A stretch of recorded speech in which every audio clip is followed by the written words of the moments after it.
What does socialism actually deliver? Commentary. If we examine the history of alleged democratic socialism around the globe, it's not difficult to flesh out the contradictions within its entire framework. However, for someone who hasn't studied history or been grounded in the timeless principles of hard work and individual responsibility, socialism might tug at their heartstrings with its utopian claims. They fail to realize that the words democratic and socialism don't mix well. Buzzwords such as affordability, equality, and social justice sound appealing to almost anyone, especially those facing life challenges. However, if you dig deeper, the path toward those ideals involves seizing from those who pull their own weight and handing it over to those who want the easy way out in life. This forced collectivism lies at the root of socialism's dysfunction, as it generates resentment. Marxist socialism promises the moon and stars in the form of free this and free that. What the purveyors of this ideology don't tell the masses is that nothing in life is free and someone has to fork over the money for all the free stuff. Folks in the middle and upper-income strata are coerced into surrendering greater amounts of their hard-won earnings to a centralized government that, in turn, redistributes funds or services to the indigent. Moreover, socialists demand that everyone practice a minimalist lifestyle while political ideologues enjoy the blessings of a free market economy.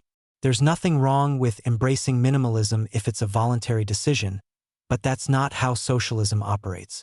Coercion is the key element in socialism's playbook, and it tends to hurt the lower-income folks that it claims to fight for in society. Instead of encouraging poor folks to utilize initiative to succeed, socialists encourage dependency on a bureaucratic state that plays favorites in the battle for resources. This often runs counter to the human drive to freely choose between competing goods, ideas, and services. Socialism stifles intellectual diversity and is anti-spiritual, since it believes that humans possess all the answers and a divine presence doesn't play a role in human affairs. What many young folks fail to realize when they listen to socialist narratives is that socialism is based on emotions and class envy rather than well-reasoned arguments and solutions. The arbitrary nature of socialism can turn any human being into a target of scorn, depending on the mood of those who run the circus.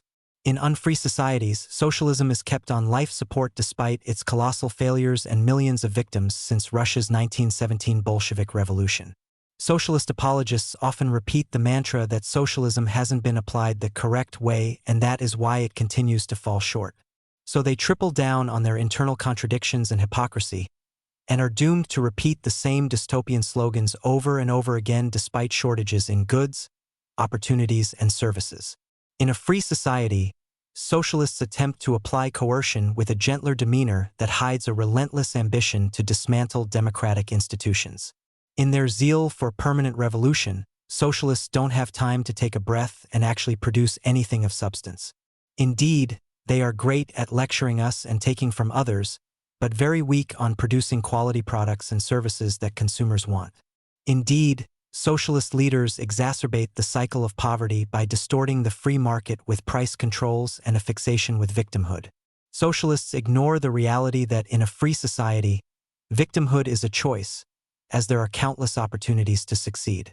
Most socialist gatherings and protests involve educated middle and upper-class folks who have time on their hands to clamor for Marxist ideas they don't even practice in their daily lives. They benefit from the free market, yet they want the poor to be enslaved to ineffective government programs instead of pursuing the American dream. Indeed, socialist rabble-rousers aren't fighting the oligarchy because they are the oligarchy. Another fatal flaw in the socialist edifice is the opposition to charter schools. Why do they oppose alternatives to so many failing public schools?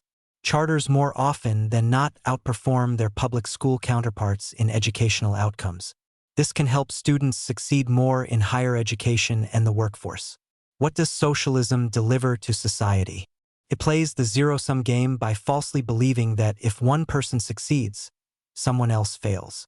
How about the possibility that if one person succeeds, it inspires others to work hard in attaining a worthy goal? The road to success can be uneven for anyone, but the persevering effort is what counts. The primary objective of socialism is power over others by initiating anarchy and class warfare. It stifles natural competition, inherent liberty, and social relations. Socialist activists are adept at pulling the victim card in order to become victimizers of folks they envy, such as the wealthy who already create countless jobs and pay heavy taxes. To sum up, socialism is a criminal enterprise that utilizes propaganda to convince us that it cares for the poor. In truth, socialists crave power, while their policies only serve to keep lower-income folks in misery. The antidote is equal human rights, free market exchanges, and limited government.